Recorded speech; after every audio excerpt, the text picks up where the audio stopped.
Hello everyone, I am Sunny, your physics teacher. Welcome back to my YouTube channel. Electrostatics के आज के इस lecture में हम इलेक्ट्रिक फील्ड के लिए कैविटी प्रॉब्लम्स को सोल्व करना सीखेंगे। और आज के इस लेक्चर में हम इलेक्ट्रिक फील्ड के लिए दो जेईई एडवांस लेवल की कैविटी प्रॉब्लम्स को सोल्व करेंगे। तो देखो, फर्स्ट न्यूमेरिकल में क्या गिवन है। मान लो मेरे पास एक यूनिफॉर्मली चार्ज्ड सॉलिड स्फीयर है आर रेडियस का, ठीक है। Uniformly charge solid sphere R radius का। तो देखो, अब मैंने क्या किया, इसमें से r/2 रेडियस का सॉलिड स्फीयर बाहर निकाल दिया। तो यहां पे क्या बन गई, कैविटी। मतलब इस पोर्शन में कोई चार्ज नहीं है। मतलब अब इतने पोर्शन में चार्ज बच गया, इतने वॉल्यूम में। और इतने वॉल्यूम में कितना चार्ज डिस्ट्रीब्यूटेड है, क्यू, और यूनिफॉर्मली, ठीक है। और मान लो क्यू पॉजिटिव भी है। और मान लो ये एक्स एक्सिस और ये वाई एक्सिस, ठीक है। मान लो ये एक पॉइंट है ए, ये दूरी कितनी, 3r/2। तो इस ए पॉइंट पे इलेक्ट्रिक फील्ड निकालो वेक्टर फॉर्म में। इसके लिए चार ऑप्शंस अवेलेबल हैं। ए ऑप्शन में क्या गिवन है, 0.147 kq/r² आई कैप। बी ऑप्शन में 0.247 kq/r² आई कैप। सी ऑप्शन में 0.347 kq/r² आई कैप। डी ऑप्शन में 0.447 kq/r² आई कैप। अब इसको सोल्व करते हैं। तो देखो, ये यहां पे कैविटी है, इतने वॉल्यूम में या इतने पोर्शन में क्यू चार्ज यूनिफॉर्मली डिस्ट्रीब्यूटेड है और क्यू पॉजिटिव, ठीक है। तो मान लो वॉल्यूम चार्ज डेंसिटी होगी रो, वॉल्यूम चार्ज डेंसिटी होगी रो। तो इस क्यू को क्या लिखूंगा मैं, वॉल्यूम चार्ज डेंसिटी इंटू मैं इतना वॉल्यूम। इतना वॉल्यूम क्या होगा, पूरा वॉल्यूम माइनस दिस वॉल्यूम, मतलब 4/3 पाई r³ माइनस r/2 का क्यूब, मतलब r³/8। तो ये कितना हो गया, 7r³/8, ठीक है। 4 दूनी 8। तो ये हो गया 7πρr³/6। 7πρr³/6 क्यू की वैल्यू ये आ गई। अब मान लो मेरे पास r/2 रेडियस का एक सॉलिड स्फीयर है जिसके अंदर चार्ज यूनिफॉर्मली डिस्ट्रीब्यूटेड है और वॉल्यूम चार्ज डेंसिटी वही है रो, ठीक है। तो इसके अंदर चार्ज कितना आएगा, volume charge density rho into में इसका वॉल्यूम 4/3 पाई r/2 का क्यूब, मतलब r³/8। सही है ना। अब ये इन टर्म्स ऑफ क्यू ये क्या आएगा। तो देखो, सबसे पहले 4 दूनी 8, 3 दूनी 6,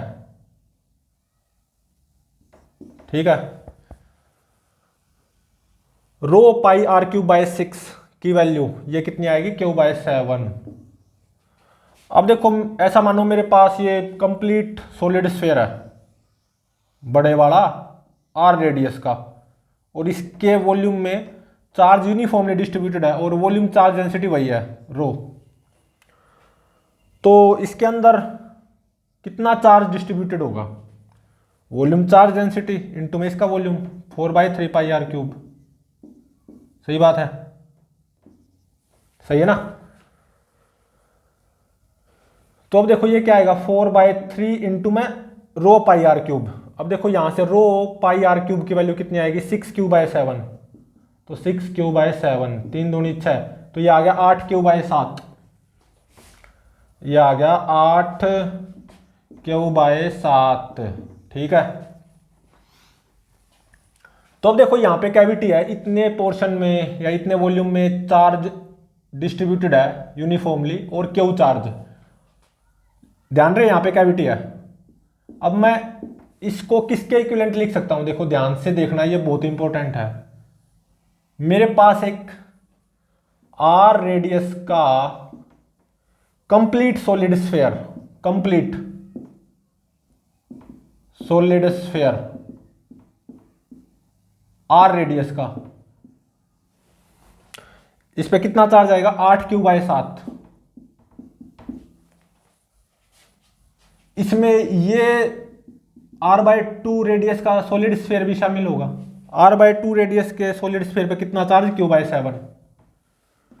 तो इतने रिमेनिंग पोर्शन में चार्ज कितना आ गया? q। और r/2 रेडियस के सॉलिड स्फीयर के अंदर चार्ज q/7। ठीक है, तो कंप्लीट सॉलिड स्फीयर, इस पे टोटल चार्ज कितना? 8q/7। Q इतने वॉल्यूम में और q/7 इतने वॉल्यूम में। लेकिन अभी तक तो यहाँ पे कैविटी बनी नहीं है। मैं यहाँ पे क्या जाता हूँ? कैविटी मतलब यहाँ पे कोई चार्ज ना हो। अब मैं क्या करूँगा? बाहर से r/2 रेडियस का सॉलिड स्फीयर ले आऊंगा जिसके अंदर -q/7 चार्ज होगा, और उसको मैं यहां पे पुट कर दूंगा। क्या कर रहा हूं? बाहर से r/2 रेडियस का सॉलिड स्फीयर लाऊंगा जिसके अंदर -q/7 चार्ज होगा, और इसके ऊपर पुट कर दूंगा। तो q/7 -q/7 0। एक तरह से यहां पे कैविटी बन जाएगी। ठीक है, बस वो हमें दिखाई नहीं दे रही। तो दिस प्लस दिस, ये सिस्टम हो गया। यहां पे कैविटी बन गई ना, और इतने पोर्शन में कितना चार्ज? क्यों एक्स एक्सिज, वाई एक्सिज। ठीक है, मेरे पास यहाँ पे कोई ए पॉइंट, ये दूरी कितनी? 3r/2, और ये दूरी r/2, ये दूरी r/2। ठीक है, तो अब देखो इस ए पॉइंट पे जो इलेक्ट्रिक फील्ड आएगी EA, वो 2 की वजह से आएगी। कंप्लीट सॉलिड स्फीयर जो कि r रेडियस का, जिसपे टोटल चार्ज कितना? 8q/7, उसकी वजह से आएगी। और जो मैं बाहर से r/2 रेडियस का सॉलिड स्फीयर लाया जिसके अंदर -q/7 चार्ज था, यहाँ पे पुट किया, उसकी वजह से भी आएगी ए पॉइंट पे इलेक्ट्रिक फील्ड। सबसे पहले जो कंप्लीट सॉलिड स्फीयर है ना r रेडियस का, जिसपे टोटल चार्ज कितना था? 8q/7, उसकी वजह से इस ए पॉइंट पे इलेक्ट्रिक फील्ड निकाल लो। तो देखो ए पॉइंट इस कंप्लीट सॉलिड स्फीयर के बाहर है,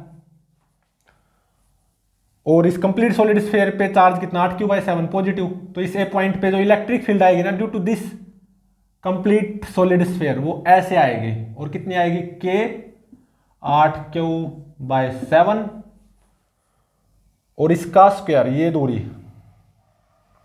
दूरी कितनी? तो देखो ये r, ये 3r/2, तो r + 3r/2, ये कितना होगा? 5r/2। 5r/2 का स्क्वायर मतलब 25r²/4, 4 ऊपर पहुंच गया। और ऐसे आएगी ना इस कंप्लीट सॉलिड स्फीयर की वजह से ए पॉइंट पे इलेक्ट्रिक फील्ड, मतलब डायरेक्शन या यूनिट वेक्टर i कैप। अब देखो मैं बाहर से r/2 रेडियस का सॉलिड स्फीयर ले आया था जिसके अंदर -q/7 नेगेटिव चार्ज था, और यहाँ पे पुट किया, उसकी वजह से भी ए पॉइंट पे इलेक्ट्रिक फील्ड आएगी।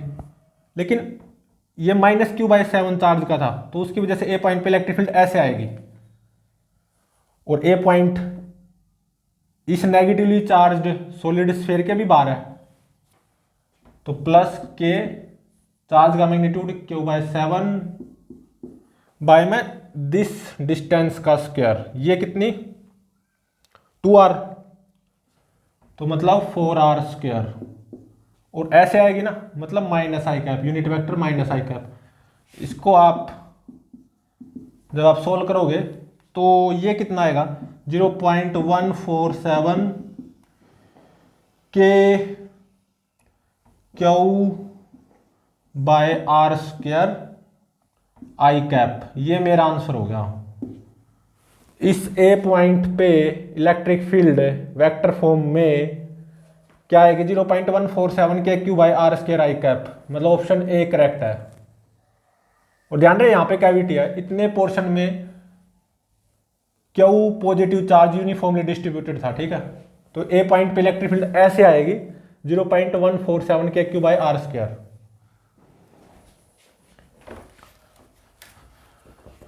तो अब देखो सेकंड न्यूमेरिकल, ये और भी अच्छा जेईई एडवांस लेवल का न्यूमेरिकल है।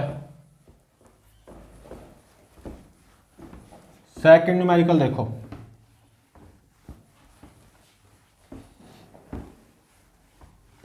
न्यूमेरिकल नंबर सेकंड, और भी अच्छा जाइए, एडवांस लेवल का न्यूमेरिकल है। तो देखो मान लो मेरे पास ये एक यूनिफॉर्मली चार्ज सॉलिड स्फीयर, ठीक है, रेडियस आर, ठीक है, यूनिफॉर्मली चार्ज सॉलिड स्फीयर था, रेडियस आर। अब देखो मैंने क्या किया, इसमें से एक r/2 रेडियस का सॉलिड स्फीयर बाहर निकाल दिया, तो मतलब यहां पे क्या बनेगी, कैविटी, ठीक है, ये क्या बनेगी, कैविटी,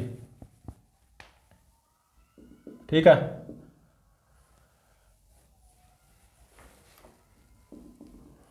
और देखो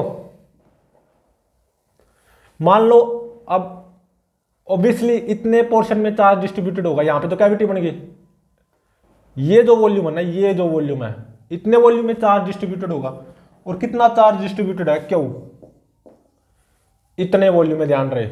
और मान लो ये पॉजिटिव है, ठीक है, और मान लो यहां पे एक पॉइंट है ए, कुछ यहां पे, ठीक है, और ये एंगल सबटेंड हो रहा है 37 डिग्री, ये एंगल कितना सबटेंड हो रहा है, 37 डिग्री। तो मान लो इस ए पॉइंट पे जो इलेक्ट्रिक फील्ड का जो मैग्नीट्यूड आएगा ना, मतलब इलेक्ट्रिक फील्ड इंटेंसिटी, वो आएगी ई ए, ठीक है, फर्स्ट पार्ट तो ये। अब आओ इस न्यूमेरिकल के सेकंड पार्ट पे, मेरे पास एक यूनिफॉर्मली चार्ज्ड सॉलिड स्फीयर है, आर ही रेडियस का, ठीक है। मैंने क्या किया, इसमें से एक r/2 रेडियस का सॉलिड स्फीयर बाहर निकाल दिया, ठीक है, तो मतलब यहां पे कैविटी बन गई है, ये क्या बन गई, कैविटी। तो ऑब्वियसली इतने पोर्शन में चार्ज डिस्ट्रीब्यूटेड होगा। अब इतने पोर्शन में मान लो क्यू डैश चार्ज डिस्ट्रीब्यूटेड है, पॉजिटिव, ठीक है, और मान लो Q dash is equal to N Q है, एन क्या हो जाएगा, क्यू डैश बाय क्यू, यही फाइंड आउट करना है। मान लो यहां पे ये एक बी पॉइंट है, ठीक है, बी पॉइंट, इस बी पॉइंट पे इलेक्ट्रिक फील्ड का जो मैग्नीट्यूड आएगा ना, इलेक्ट्रिक फील्ड इंटेंसिटी, वो मान लो ई बी होगी, और ऐसा गिवन है E B is equal to 2EA, ऐसा गिवन है, ये क्या गिवन है। तो अगर ऐसा है तो ये जो एन है ना, क्यू डैश बाय क्यू, ये कितना होगा, ये निकाल लो। यहां पे भी 4 ऑप्शंस अवेलेबल हैं, ABCD।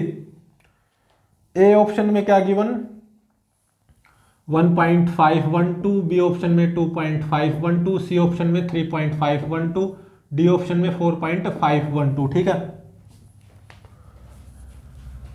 अब इसको सोल्व करते हैं। तो देखो मान लो ये इसका फर्स्ट पार्ट है इस न्यूमेरिकल का, ये सेकंड पार्ट, इनको बारी बारी सोल्व करेंगे। पहले फर्स्ट पार्ट करते हैं, ठीक है, मतलब इसको हैंडल करने जा रहा हूं मैं, लेफ्ट पार्ट है ना जो फर्स्ट पार्ट, सबसे पहले इसको हैंडल करने जा रहा हूं मैं, ठीक है। तो देखो मान लो यहां पे जो वॉल्यूम चार्ज डेंसिटी होगी वो होगी रो, वॉल्यूम चार्ज डेंसिटी, ठीक है, ये क्या होगी, रो।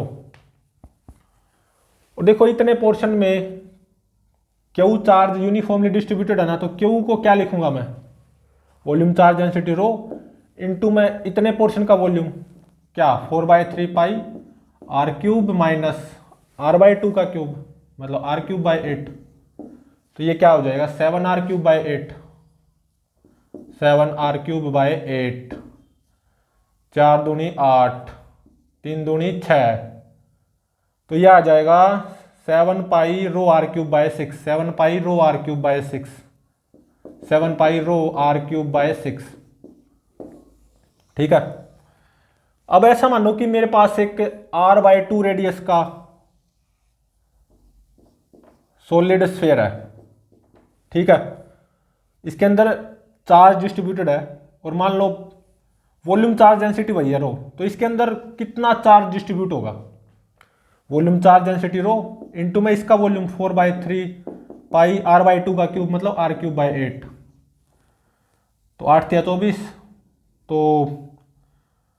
तो ये कितना आ जाएगा? रो पाई r³/6, रो पाई r³/6, रो पाई r³/6। अभी ये क्यू की टर्म में क्या आएगा?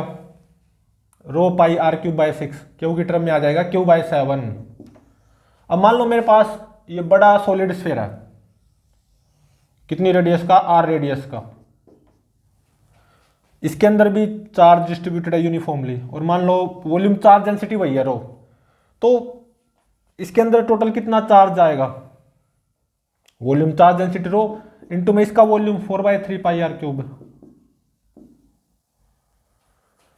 तो इसको क्यू की टर्म में क्या लिखोगे? 4/3 इंटू में रो पाई r³, रो पाई r³ की वैल्यू कितनी? 6q/7, 6q/7। तो ये 3 दूनी 6, ये आ गया 8q/7। ये कितना आ गया? 8q/7। ठीक है। अब देखो ये जो है ना, यहाँ पे जो कैविटी है, इतने पोर्शन में क्यू चार्ज यूनिफॉर्मली डिस्ट्रीब्यूटेड है। ये देखो यहाँ पे कैविटी है, यहाँ पे कोई चार्ज नहीं है। इसको मैं किसके इक्विवेलेंट लिख सकता हूं? r रेडियस का कंप्लीट सॉलिड स्फीयर। कितनी रेडियस का? r रेडियस का। ठीक है, r रेडियस का, जिसके अंदर कितना चार्ज होगा? 8q/7, 8q/7। ठीक है। अब देखो इसके अंदर एक r/2 रेडियस का छोटा सॉलिड स्फीयर भी शामिल होगा, उस पे कितना, उसके अंदर कितना चार्ज? q/7। इसके अंदर q/7 और इस पूरे के अंदर 8q/7। तो ये जो रिमेनिंग पोर्शन बच गया, इसके अंदर कितना होगा? क्यू होगा ऑब्वियसली। लेकिन अभी तक यहाँ पे कैविटी बनी नहीं है इतने पोर्शन में। यहाँ सॉरी, ये अब यहाँ पे है ना, यहाँ पे कैविटी बनाना चाहता हूं मैं। तो देखो अगेन मैं इसको रिपीट कर रहा हूं, कैविटी यहाँ पे, इसको किसके इक्विवेलेंट मानूंगा? Complete solid sphere r radius का, जिसके अंदर टोटल चार्ज कितना होगा? 8q/7। ठीक है, जिसके अंदर टोटल चार्ज होगा 8q/7। इसके अंदर एक ये r/2 रेडियस का छोटा सॉलिड स्फीयर भी शामिल होगा। इसके अंदर कितना चार्ज होगा? q/7। तो ये जो रिमेनिंग पोर्शन बच गया, इसके अंदर कितना चार्ज होगा? क्यू, क्योंकि क्यू प्लस q/7 8q/7 होना चाहिए। तो देखो अभी तक यहाँ पे कैविटी बनी नहीं है, यहाँ पे मैं कैविटी बनाना चाहता हूं। उसके लिए मैं क्या करूंगा? बाहर से r/2 रेडियस का सॉलिड स्फीयर लाऊंगा, जिसके अंदर नेगेटिव चार्ज होगा -q/7, और उसको मैं यहां पे पुट कर दूंगा। तो +q/7 -q/7, एक तरह से यहां पे कोई चार्ज नहीं आएगा ना, तो यहां पे कैविटी बन जाएगी, बस वो हमें दिखाई नहीं दे रही। तो देखो यहाँ पे कैविटी और इतने रिमेनिंग पोर्शन में क्यू चार्ज यूनिफॉर्मली डिस्ट्रीब्यूटेड। ये किसके इक्विवेलेंट होगा?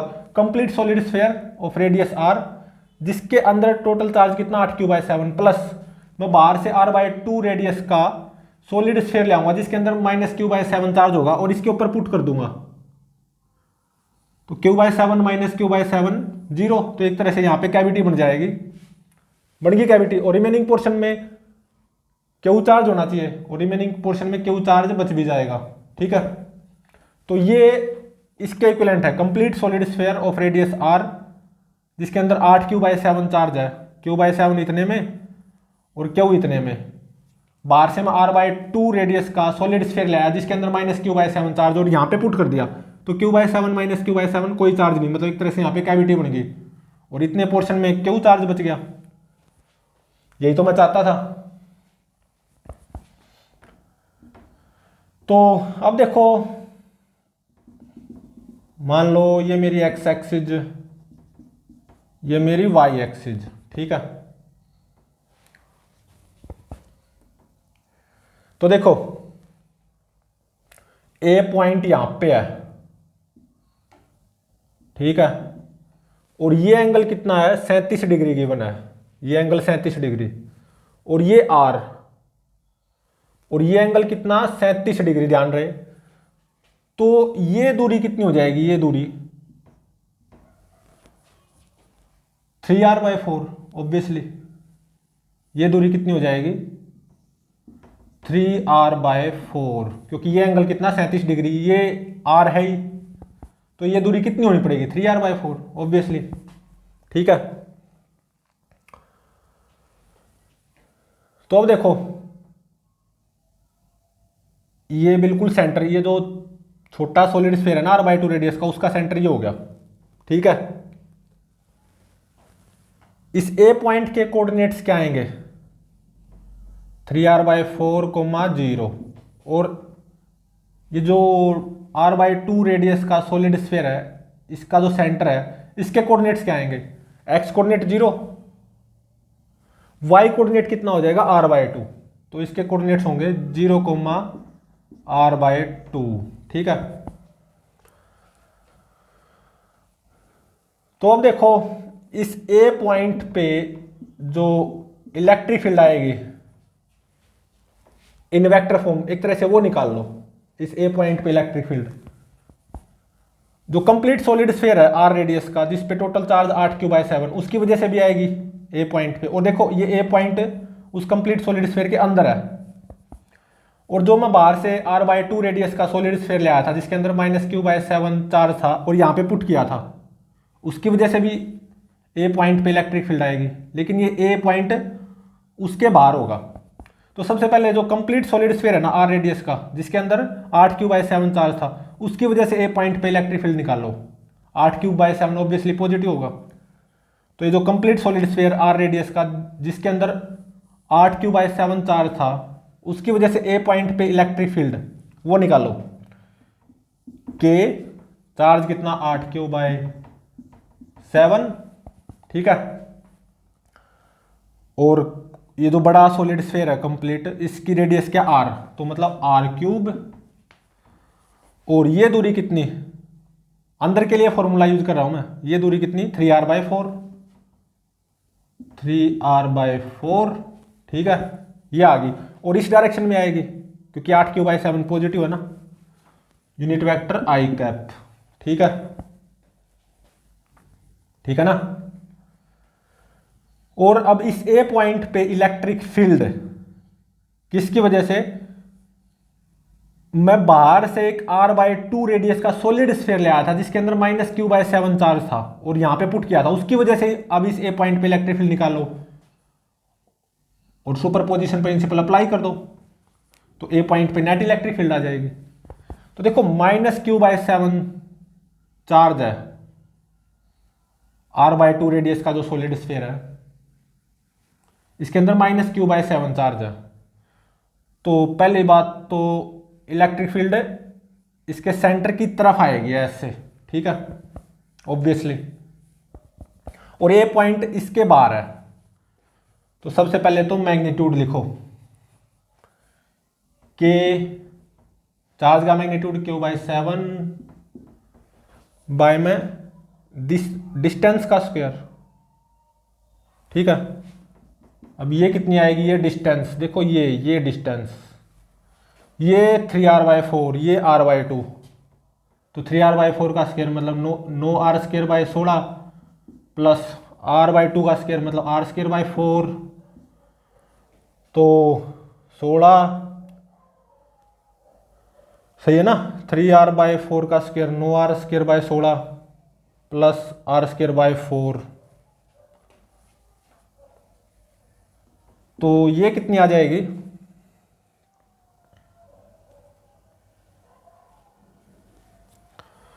रूट ऑफ, देखो 9 चौक 36 और 16 52 r² बाय में 4 और यहाँ पे 16। ठीक है, 4 से 13 पे कट गया। ठीक है, तो ये आ गया r/4 √13, ये आ गया r/4 √13। मतलब ये जो दूरी है ना ये कितनी आएगी, r/4√13, r/4√13। इसको मैं अलग से लिख लेता हूं, r/4√13। अब इसका स्क्वायर करना पड़ेगा ना, तो मतलब r²/16 इंटू में 13, मतलब 13r²/16, 13r²/16, तो 16 ऊपर पहुंच गया। ये तो मैग्नीट्यूड आया। अब डायरेक्शन ऐसे आएगी क्योंकि चार्ज नेगेटिव था -q/7, डायरेक्शन ऐसे आएगी, तो यहां पे यूनिट वेक्टर लिखना पड़ेगा, ठीक है ना। इस डायरेक्शन के लिए यूनिट वेक्टर वो क्या होगा, इट सेल्फ दिस वेक्टर, ये कितना हो जाएगा 0 - 3r/4, मतलब -3r/4 i कैप, r/2 - 0 मतलब +r/2 j कैप, बाय में इस वेक्टर का मैग्नीट्यूड यही तो होगा, ये जो दूरी आई थी √13r/4, मतलब बाय में √13r/4, ठीक है। तो जब आप इसको अच्छे से सोल्व करोगे, EA, इस ए पॉइंट पे इलेक्ट्रिक फील्ड इन वेक्टर फॉर्म, मतलब मान लो ये एक्स एक्सिस है और ये वाई एक्सिस है, तो इस ए पॉइंट पे इलेक्ट्रिक फील्ड इन वेक्टर फॉर्म ये कितनी आएगी, k/r², 0.711 i cap plus 0.0974 j cap. मुझे तो इस ए पॉइंट पे इलेक्ट्रिक फील्ड का मैग्नीट्यूड चाहिए, मतलब इलेक्ट्रिक फील्ड इंटेंसिटी, वो क्या हो जाएगी, k/r² √0.711 का स्क्वायर प्लस 0.0974 का स्क्वायर, ठीक है ना। और ये कितना आएगा यूजिंग कैलकुलेटर, 0.717 kq/r², 0.717 kq/r²। तो इस ए पॉइंट पे इलेक्ट्रिक फील्ड का मैग्नीट्यूड, मतलब इलेक्ट्रिक फील्ड इंटेंसिटी EA, वो निकल गई कितनी, 0.717 kq/r², ठीक है, ये काम आएगी। तो मतलब एक तरह से इसका फर्स्ट पार्ट तो हो गया, ठीक है। अब आओ इसके सेकंड पार्ट पे, इस न्यूमेरिकल के सेकंड पार्ट पे।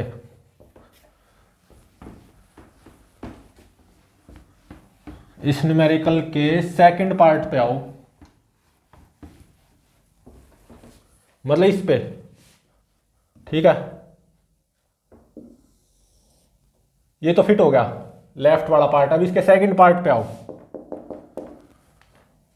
क्या है यहां पे कैविटी और इतने वॉल्यूम में Q' positive charge uniformly distributed है, ठीक है।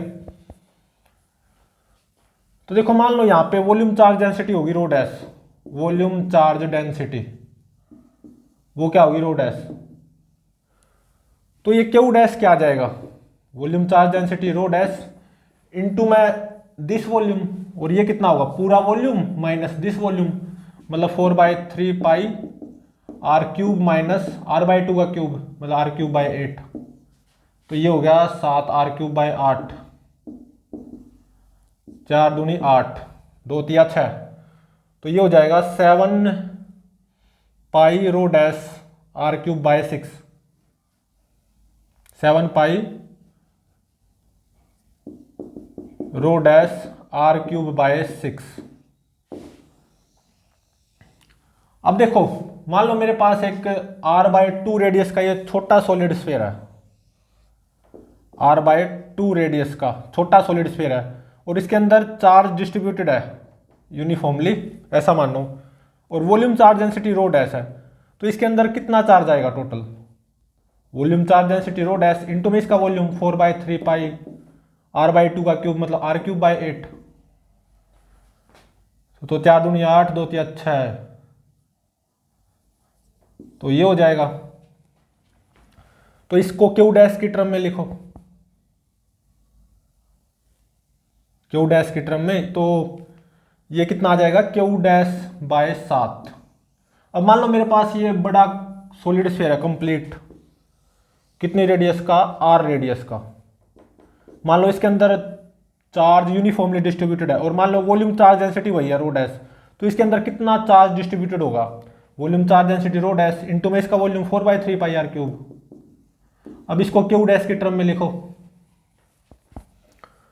तो 4/3 इंटू में rho dash pi R cube. Rho dash pi R cube की वैल्यू क्या हो जाएगी 6 Q dash by 7,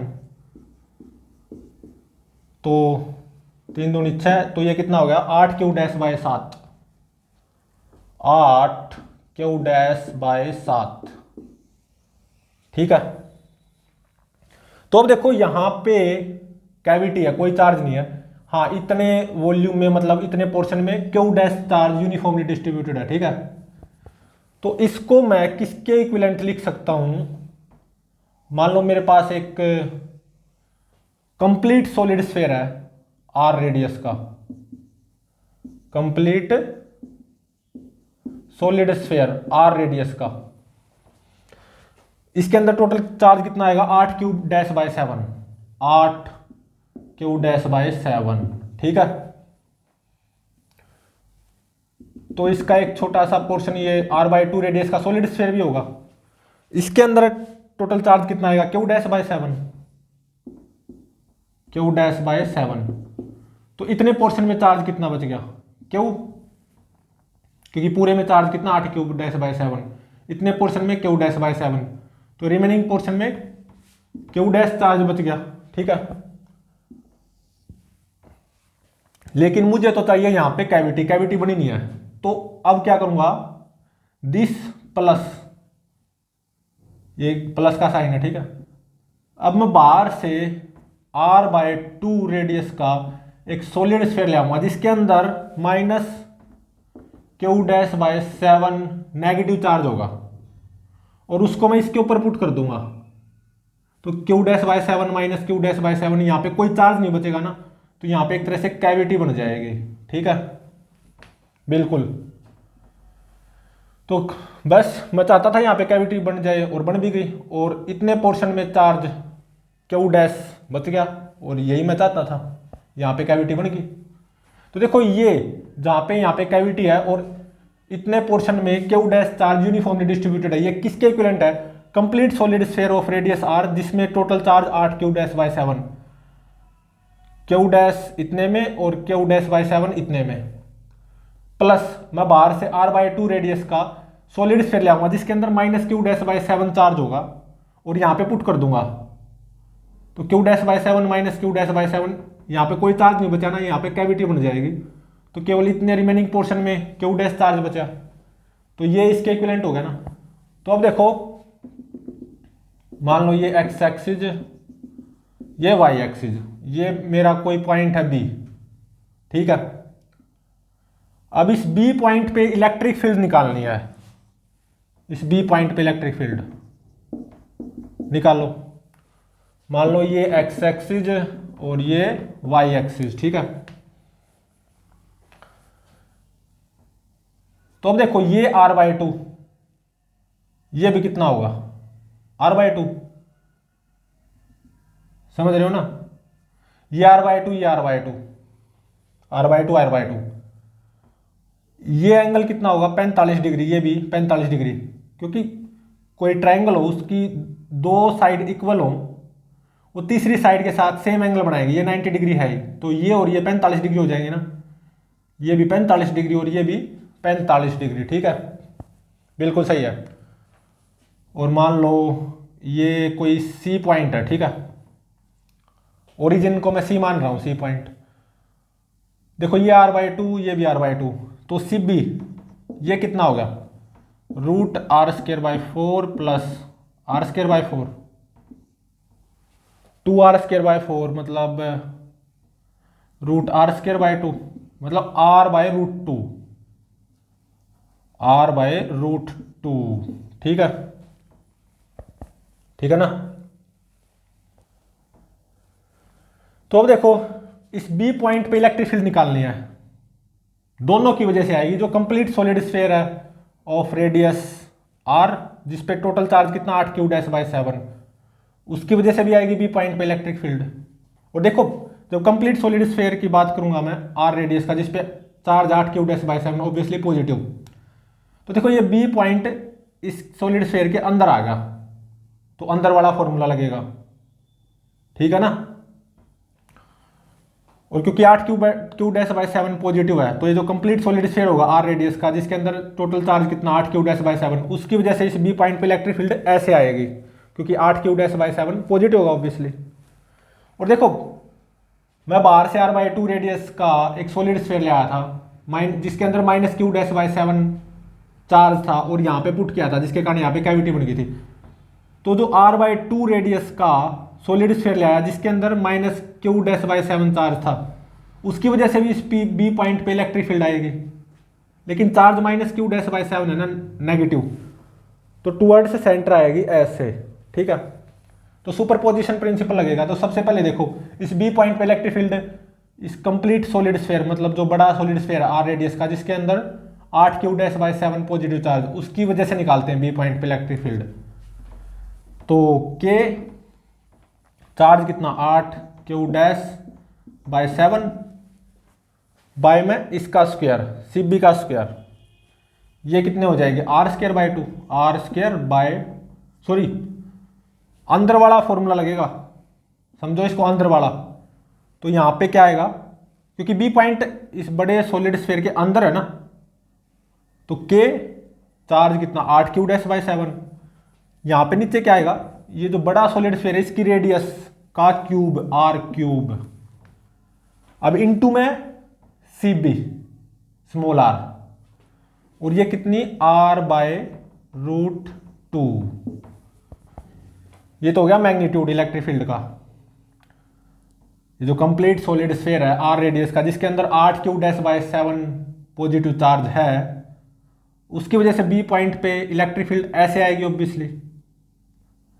electric field का मैग्नीट्यूड ये आया है, अब डायरेक्शन मतलब यूनिट वेक्टर और लिखना होगा इस डायरेक्शन के अलोंग, तो वो कितना आएगा, तो देखो ये एंगल 45, तो ये एंगल भी कितना हो जाएगा 45, तो cos alpha I cap plus cos beta J cap, alpha 45 beta भी 45, positive direction of x axis के साथ ये डायरेक्शन कितना एंगल बनाएगी 45 डिग्री, और यही direction positive direction of Y axis के साथ भी एंगल कितना 45 डिग्री। तो cos alpha I cap plus cos beta J cap मतलब इस डायरेक्शन के लोग यूनिट वेक्टर, मतलब 1/√2 I cap plus 1/√2 J cap, ठीक है। अब आओ इस बी पॉइंट पे इलेक्ट्रिक फील्ड किसकी वजह से, आर बाय 2 रेडियस का जो मैं सॉलिड स्फीयर लिया था, जिसके अंदर minus Q dash by 7 negative charge था, और मैंने यहां पे पुट किया था, उसकी वजह से इस बी पॉइंट पे इलेक्ट्रिक फील्ड, और इन दोनों का वेक्टर सम कर दूंगा, तो इस बी पॉइंट पे नेट इलेक्ट्रिक फील्ड आ जाएगी, वेक्टर सम मतलब ऐड कर रहा हूं ना। तो अब जो मैं आर बाय 2 रेडियस का सॉलिड स्फीयर लिया था ना माइनस क्यू डैश बाय 7, जिसके अंदर चार्ज था और यहां पे पुट किया था, उसकी वजह से इस बी पॉइंट पे इलेक्ट्रिक फील्ड निकाल लो। तो अब देखो ये बी पॉइंट तो इसके सरफेस पे आ गया, तो फॉर्मूला क्या लगेगा, के चार्ज का magnitude Q dash by 7 by में दिस रेडियस का स्क्वायर या दिस डिस्टेंस का स्क्वायर, क्योंकि ये बी पॉइंट इसके सरफेस पे आ गया ना, ये क्या है आर बाय 2 मतलब आर स्क्वायर बाय 4, और देखो ये नेगेटिवली चार्ज सॉलिड स्फीयर है आर बाय 2 रेडियस का, जो मैं बाहर से लाया था, कितना negative charge minus Q dash by 7, और ये बी पॉइंट उसके सरफेस पे भी है। इलेक्ट्रिक फील्ड का मैग्नीट्यूड तो ये आ गया। अब डायरेक्शन ऐसे आएगी ना टुवर्ड्स सेंटर, क्योंकि ये नेगेटिवली चार्ज सॉलिड स्फीयर था आर बाय 2 रेडियस का, जिसके अंदर minus Q dash by 7 negative charge था, जो मैं बाहर से लाया था यहाँ पे पुट किया था, जिसके कारण यहाँ पे कैविटी बन गई थी, ठीक है। तो इलेक्ट्रिक फील्ड टुवर्ड सेंटर आएगी, मतलब यूनिट वेक्टर क्या आएगा माइनस जे कैप, ठीक है।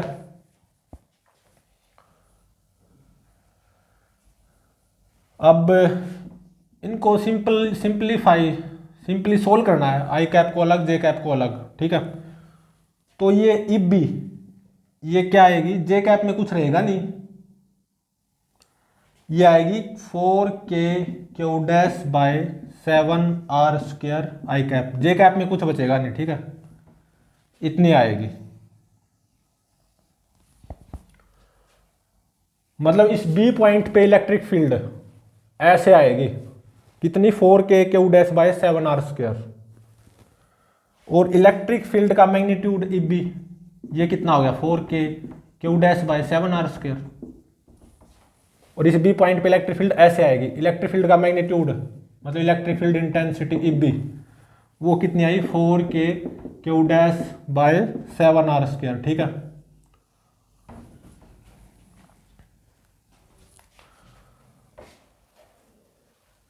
तो अब मेन मुद्दे पे आ जाओ। गिवन क्या था, Eb is equal to 2EA, Eb is equal to 2EA, ये गिवन था। Eb और EA निकल चुके हैं, ठीक है। Eb और EA निकल चुके हैं।